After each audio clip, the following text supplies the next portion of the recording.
that to skip caste in the Hindu society, Ambedkar said, you have to skip religion itself. Periyar was a rationalist, and he turned it into a political movement, which we now know as the Dravidian movement, of which DMK is a product. Sentiments in the north will be quite different from sentiments in the south on this controversy.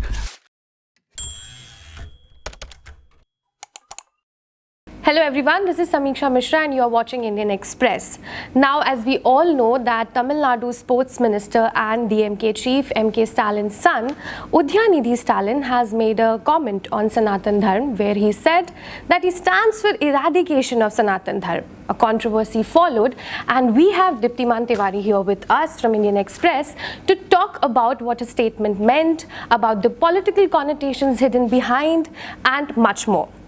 So, Deeptiman, let's start with what do you make of his statement first? And then there was a controversy, and then he came out and he said that he still stands with his statement. So, what do you make out of this whole thing? What we all know, Udhayanidhi said was that the Sanatan Dharma, the tradition, needed to be eradicated just as you eradicate malaria or dengue. So basically equated it with a contagious disease. Obviously, it had very sharp reactions, especially from politicians in North India, who said that this was an attack on Hindu Dharma.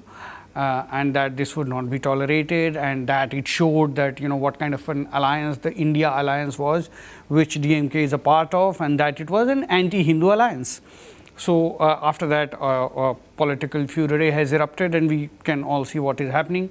After a controversy erupted, Udhayanidhi has come out and said that his statements were not against Hindu Dharma in particular, but the casteist traditions of the religion, and that his statement was basically anti-castists and such practices in the society. However, the BJP and some other North Indian parties have not accepted this as an excuse and said that this is actually an attack on Hindu Dharma.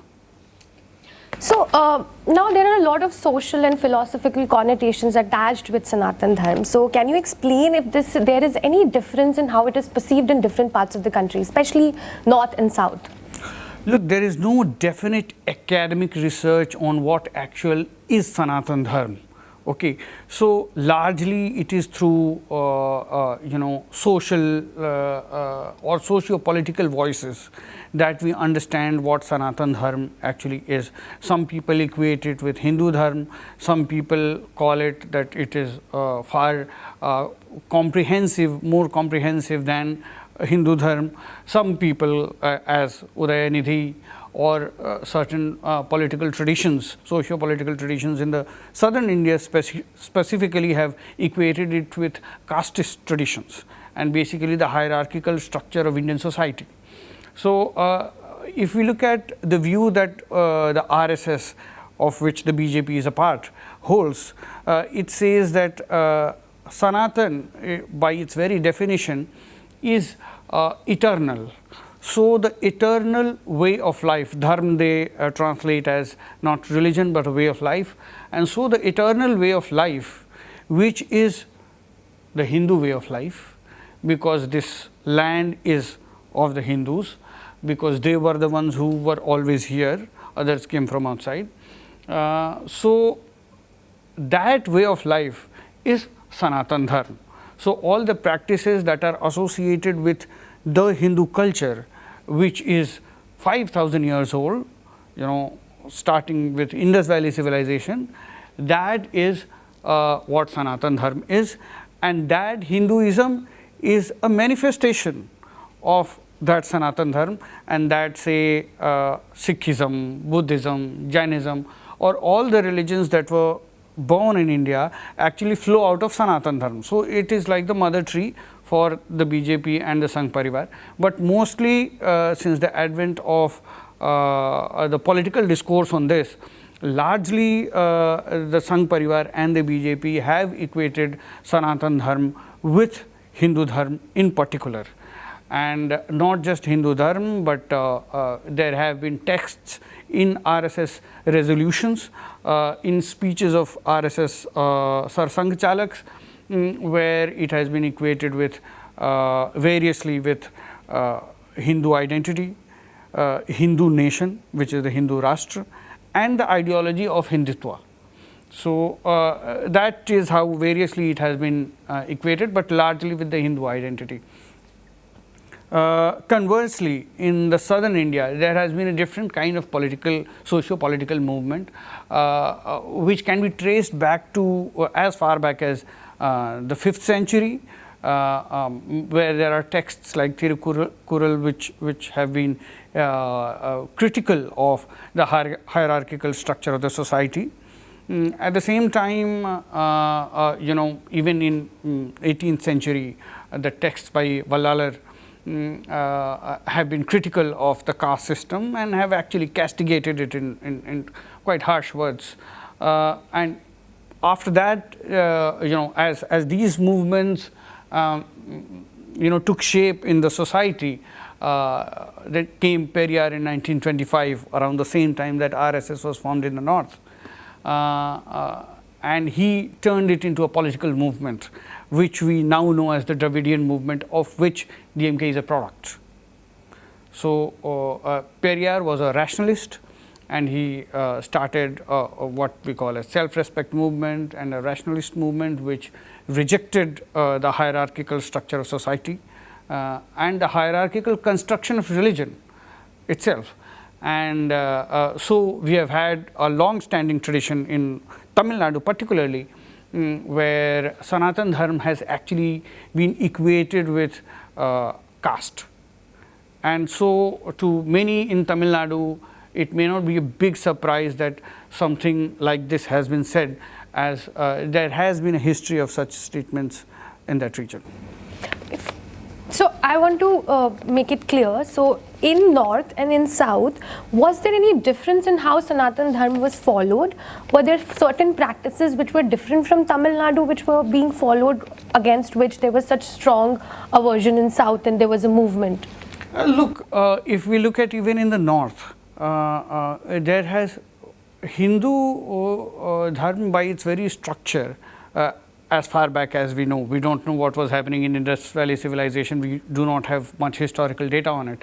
But if we look at how Hindu Dharma is structured, it is hierarchical, and it has been the same. I mean, there has been serious untouchability even till date in Tamil Nadu, and there are instances of a Dalit not being allowed to cremate their dead in a common funeral site, or those kind of things are still happening. Something like this we see even in the north.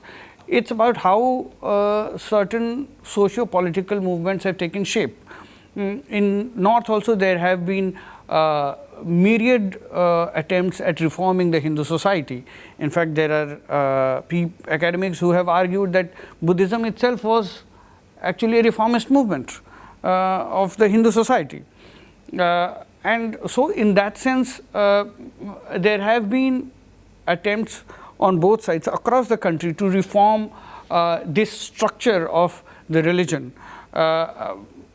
Somewhere it has been belligerent, somewhere it has been negotiative, somewhere it has been slow, somewhere it has been fast. It has been faster in southern India, where political power political power was devolved to the lower castes much sooner than it started happening in the north.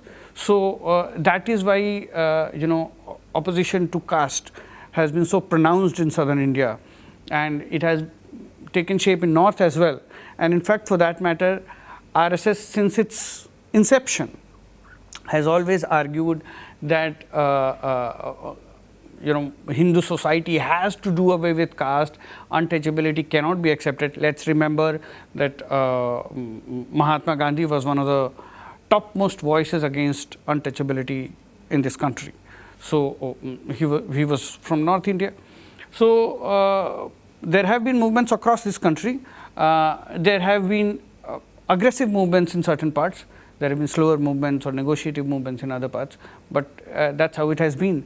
In fact, one point that is very important to mention here, that it could lend some understanding to the idea of Sanatan Dharma or the Hindu Dharma itself, that the way Hindu Dharma is structured, caste unfortunately became extremely integral to it.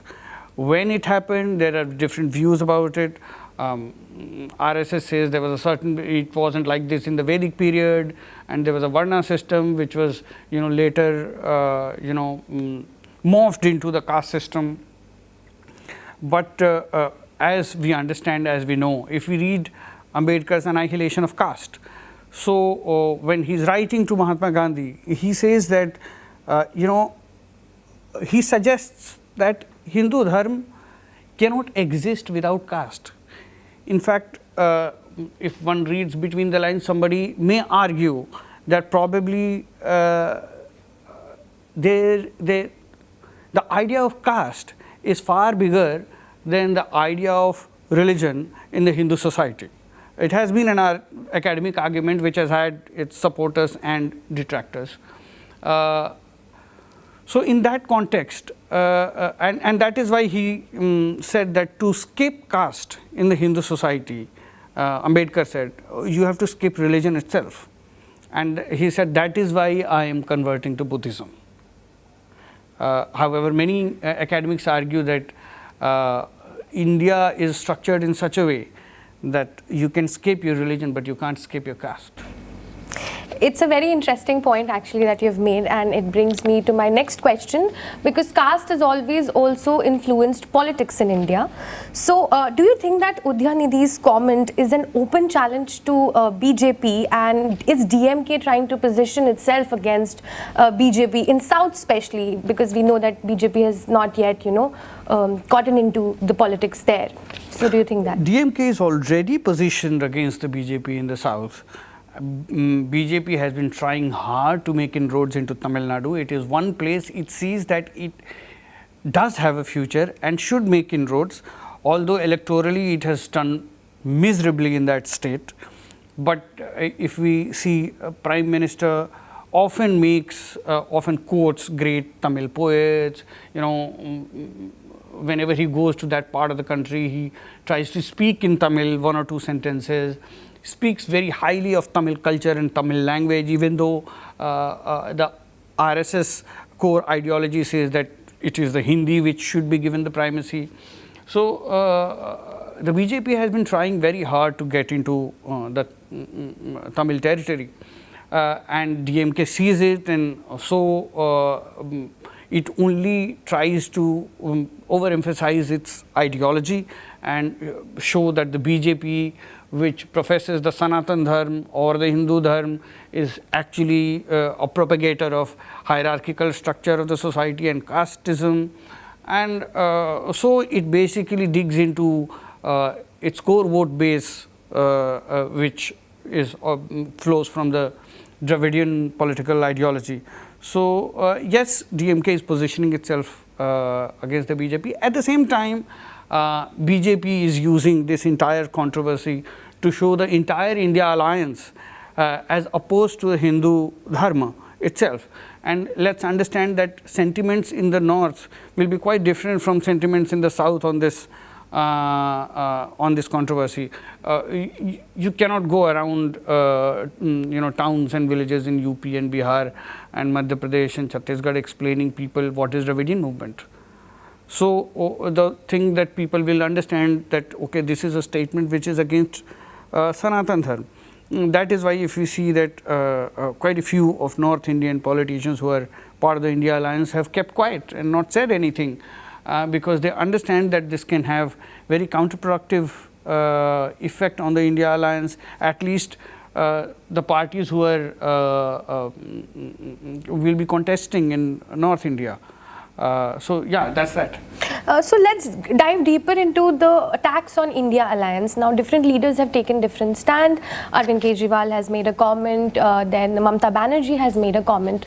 So BJP is clearly, tapping into this sentiment and this statement and making as much as it can out of the controversy.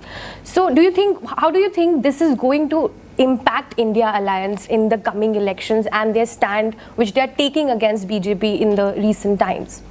You see, in this entire controversy, BJP is stuck to its guns and DMK has stuck to its guns, and everybody else is dithering because they don't know what to do, because DMK knows that its core vote base is intact, that it is going to do well. ADMK is not doing very well in Tamil Nadu at the moment because it does not have a towering figure like Jayalalitha anymore with it.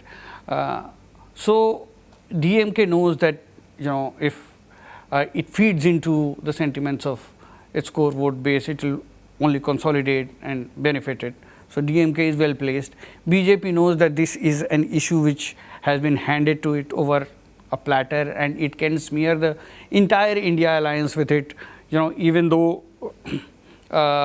most India alliance leaders are sort of dragging their feet from making a clear statement on this. Mamata Banerjee has come out and said that we must respect religious sentiments of all the people.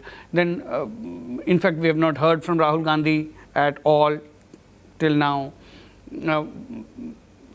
Several other leaders in northern India, if we see, they are either not making statements or making completely innocuous statements. So obviously BJP sees this as an opportunity to paint the India alliance as anti-Hindu, which is a sentiment that if it clicks with the people will help the BJP. Now, what are the larger repercussions of this? It is going to, as you said, that it might help BJP and elections around the corner.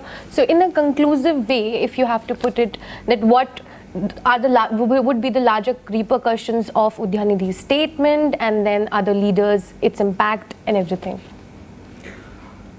It is difficult to discern at this point in time as to how this is going to pan out. A day after this, there was another controversy of India and Bharat. We don't know what is going to happen in another 1 week when the parliament session starts and what kind of issue is going to come up in parliament. So it's very difficult to discern how it will impact voting. But BJP has definitely latched onto it and is constantly harping on it and is going to keep it in the news for the foreseeable future, because it sees that there could be some political dividends to gain from this. So definitely it is going to use this as a polarizing tool, at least in northern India, because BJP knows that it has not much to gain in South India anyway, in the sense that at least in the Tamil Nadu belt where from Udhayanidhi comes, it might do well in Karnataka, but yeah, that. So at this moment for the BJP, the focus is to consolidate the support base that it has in the north, and it is going to use this issue very much. Thank you, Deeptiman, for this insightful conversation. And if you like this video, please log on to Indian Express YouTube channel, share, like and subscribe.